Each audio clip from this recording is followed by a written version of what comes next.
mari kita aturkan puji syukur kita kehadirat Allah Subhanahu wa taala yang telah melimpahkan rezeki dan karunia kepada kita sehingga kita dapat kumpul melakukan kegiatan praktek lapangan penyuluhan kesehatan masyarakat ini. Salam beserta salam tidak lupa pula kita hadiahkan buat junjungan kita yang mulia Nabi Muhammad SAW.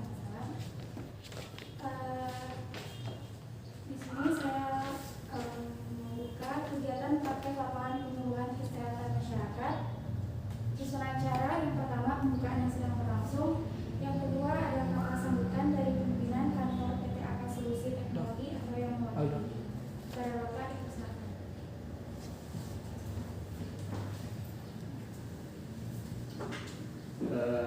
Assalamualaikum warahmatullahi wabarakatuh.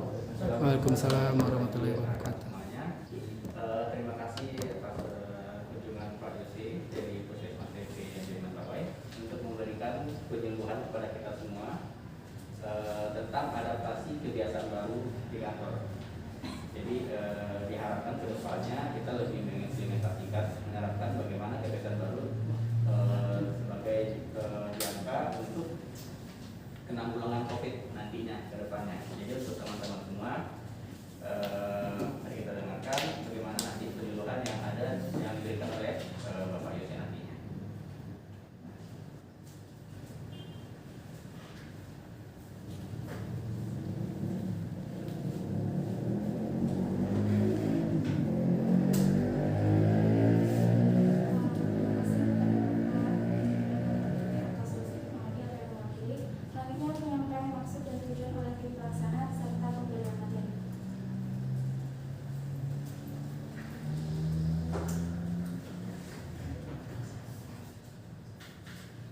Baik, terima kasih atas waktunya. Assalamualaikum warahmatullahi wabarakatuh. Waalaikumsalam warahmatullahi wabarakatuh.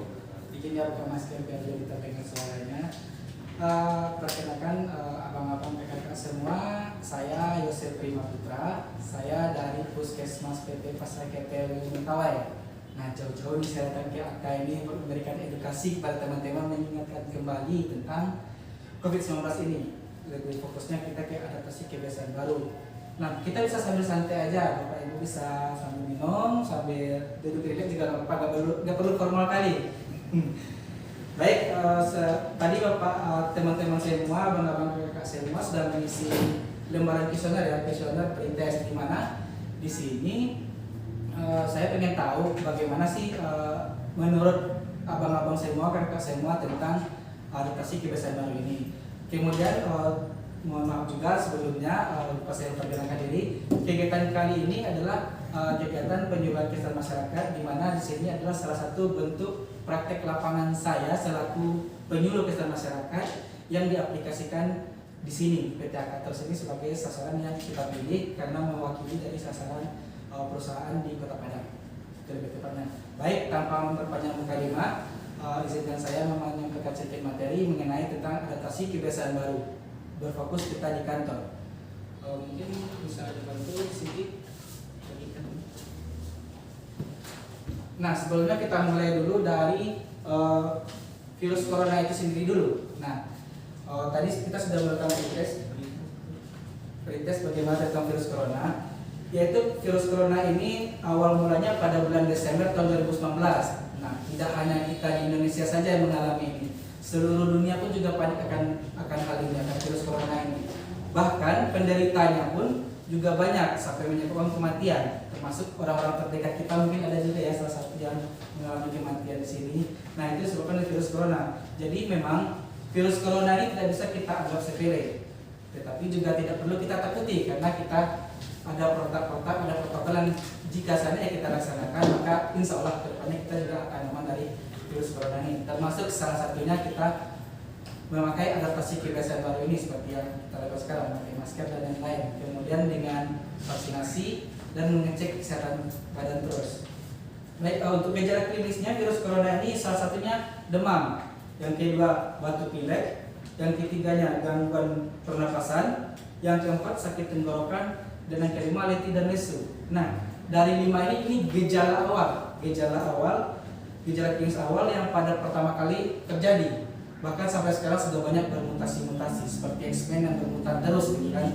Ada yang sampai indera penciumannya hilang, ada yang sampai pusing-pusing, dan banyak lain sebagainya. Dan intinya penyakit corona ini meningkatkan atau memanggil penyakit penyerta. Misalnya Bapak Ibu, teman-teman semua, abang-abang kakak semua, ada orang tuanya yang diabetes mellitus misalnya, kegemukan, obesitas misalnya, sakit jantung misalnya, itu bakal terpicu oleh virus corona. Jadi intinya virus corona ini lebih mematikan jika ada penyakit penyerta pada orangnya. Jadi insya Allah seperti yang mudah-mudahan seperti abang-abang semua ini, jika saya tidak ada penyakit penyerta, paling cuman ya seperti Bapak pimpinan tadi, paling cuman hilang penciuman agak 10 hari sampai 14 hari.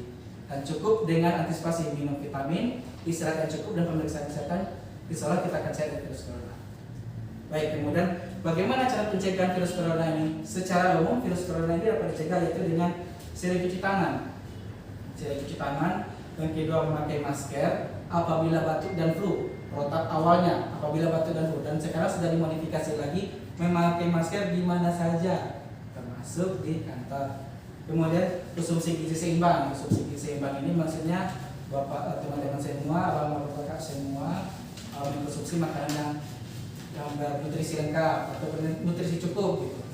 Kemudian menghindari kerumunan, rajin olahraga, dan bila batuk segera, bila ada gejala segera periksa ke kesehatan. Nah itu protokol-protokol atau protap-protap jika seandainya tentang virus corona ini. Kemudian kita masuk ke fokusnya. Fokus kita ini adalah adaptasi kebiasaan baru di kantor, di mana pemerintah menetapkan ada 9 kegiatan yang harus kita adaptasi di kantor. Yang pertama itu jika sedang flu maka di rumah aja. Nah di sini saya juga mengapresiasi sekali terhadap pimpinan kantor karena masih memberlakukannya work from home atau WFH ya, di mana ada beberapa staf yang memang dikerjakan di rumah dan kita remote aja dari sini. Itu sudah mendukung program ini. Dan jika seandainya ada abang-abang kakak-kakak semua yang dalam keadaan kurang sehat, tidak usah dipaksakan untuk bekerja dulu. Mungkin bisa minta izin ke pimpinan, bisa periksakan kesehatannya, dan kemudian tetap mengerjakannya dari rumah. Apalagi kita di perusahaan IT ini, ya segalanya bisa satu di depan laptop aja, gitu. Kemudian membawa hand sanitizer. Nah ini juga penting juga. Mungkin karena kita baru kenal hand sanitizer itu mungkin kebanyakan dari kita setelah corona ini kali ya. Makanya untuk kedepannya pemerintah juga mencanangkan bahwa coba dibawa hand sanitizer. Kenapa? Karena apa yang kita pegang kita nggak tahu apa yang ada di sana. Kuman seperti apa yang ada di benda yang kita pegang kita tidak tahu. Makanya kita cukup membawa hand sanitizer. Kemudian wajib pakai masker. Nah di sini saya juga mengapresiasi nih Bapak Ibu semua, teman-teman semua, saudara-saudara semua membawa masker dari rumahnya gitu. Kemudian sering cuci tangan pakai sabun. Nah tadi di bawah saya juga sudah lihat ada tempat cuci tangan ya. Nah itu bisa diaplikasikan setiap mau naik kantor, pulang dari kantor, cuci tangan pakai sabun. Kemudian saat di dalam lift, nah kebetulan di sini tidak ada lift, jaga jarak. Nah di sini mungkin karena ruang kita ini sempit ya, untuk sekarang ini mungkin agak rapat ya, sekitar 1 meter ya. Tapi biasanya tadi sebelum kita susun jarak-jarak ruangannya ada sekitar 2 meteran antara kursinya, itu sudah bagus sekali. Karena kenapa? Karena memang salah satu cara untuk mencegah itu memang harus jaga jarak. Kemudian saya itu untuk tidak bersalaman. Nah ini yang agak susah nih. Kita orang Minang kalau nggak ketemu teman nggak salam itu nggak afdol. Nah, itu pemerintah juga mencanangkan bahwasanya tidak boleh salaman, tetapi mungkin kita bisa mengatasinya dengan mungkin dikurangi atau pakai salam yang corona sekarang, yang pakai gini aja gitu misalnya. Kemudian gunakan uang elektronik. Nah kayaknya di sini belum bisa kita aplikasikan ya, wallet juga belum berfungsi betul. Tetapi kalau seandainya seperti kayak GoPay segala macam sudah bisa kita aplikasikan di sini. Kemudian saat setibanya di rumah langsung mandi. Nah ini ya abang-abang kakak semua, sampai rumah setelah kerja silakan tukar pagi dan langsung mandi. Jangan kemana-mana dulu, jangan langsung main sama anak dulu, jangan langsung pegang ini itu dulu, langsung mandi. Karena kita tidak tahu dari perjalanan kita dari kantor ke rumah, kita tidak tahu apa yang kita pegang, kita tidak tahu apa yang kita sentuh, begitu. Mungkin hanya itu yang dapat saya sampaikan. Berikut dari penyakit coronavirus itu seperti apa, kemudian bagaimana adaptasi kebiasaan baru kita di kantor. Mudah-mudahan abang-abang semua paham dan mudah-mudahan bisa diaplikasikan ke depannya. Saya berharap meskipun saya dari Mentawai, saya berharap banyak dari sini, paling tidak dari tempat ini, bahwasanya mudah-mudahan di antara kita tidak ada yang kena virus corona. kasih. Saya akhiri untuk penyuluhan ini. Assalamualaikum warahmatullahi wabarakatuh. Kemudian kita masuk ke sesi tanya jawab. Mungkin dari teman-teman semua, abang-abang PPK semua ada yang mau ditanyakan, silakan seputar virus corona ini dan seputar adaptasi kebiasaan ini. Mungkin bisa kita jawab nanti. Silakan Bapak, teman-teman semua, abang-abang semua jika ada pertanyaan silakan. Yang mau tanya? Tanya sedikit nggak apa-apa, nggak masalah, jangan malu-malu. Mumpung kalau ada yang menggerakkan boleh, kesempatan. Jarang-jarang orang puskesmas datang ke sini. Iya, kita tahu dari cuma hilang gimana dong, gitu kan? Apa? Oh ya, tadi jika ada pertanyaan ya, biar saya jawab aja ya. Tadi ada pertanyaan bagaimana kalau penciuman hilang. Nah, penciuman hilang itu kalau sekarang ya merupakan salah satu gejala virus corona. Jadi jika seandainya abang-abang kakak semua ada penciuman yang hilang, untuk protapnya isolasi mandiri itu selama 14 hari dan mengkonsumsi vitamin. Itu dulu penanganan pertama. Jika tidak, dalam 14 hari tidak ada perkembangan, maka baru kita ke fasilitas kesehatan. Seperti itu. Jadi sebenarnya untuk kehilangan penciuman ini sebelum corona juga sudah ada. Tapi salah satu virus corona ini menyebabkan penciuman hilang juga. Jadi memang seperti itu. Jika seandainya teman-teman semua, abang-abang kakak semua ada penciuman yang hilang dan diiringi dengan meriang, bukan merindukan kasih sayang ya, meriang ini kayak demam ya. Yang demam, maka isolasi dulu 14 hari di rumah. Dan mungkin bisa minta pimpinan atasannya izin dulu untuk tidak masuk mungkin karena ada ini dan kerjanya mungkin bisa pakai WFH. Begitu untuk penciuman hilang. Mungkin ada lagi? Kalau misalkan dia merasakan gejala COVID, demam, meriang, ataupun yang namanya gejala COVID, itu apakah dia wajib lapor ke Paskes terdekat atau langsung isolasi dulu?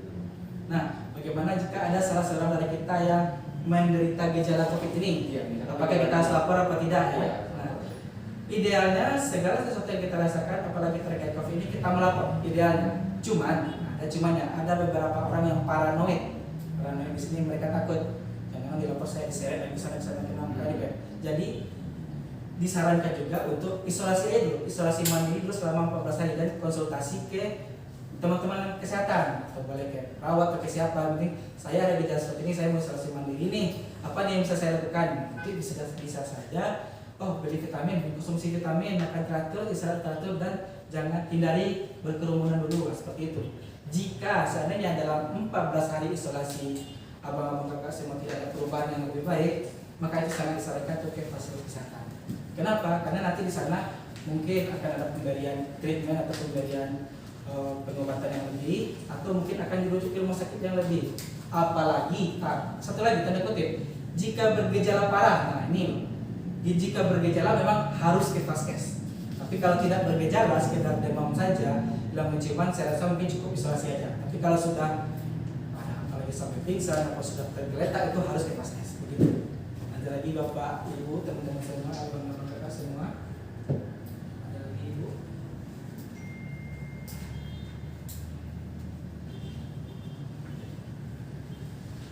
Ada lagi Bu.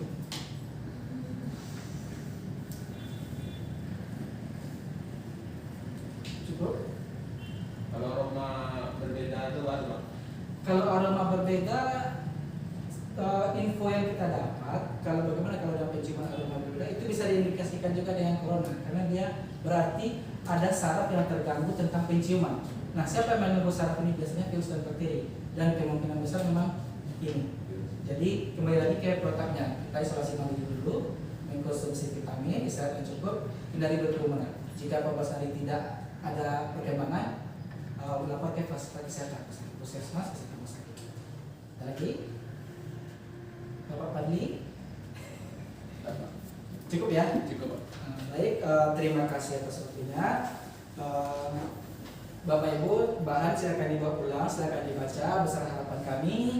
Kedepannya kita lebih siaga lagi, bisa mengaplikasikan adaptasi kebiasaan baru, dan semoga kita semua, keluarga-keluarga kita terhindar dari bahaya virus corona ini. Amin, amin, ya rabbal alamin.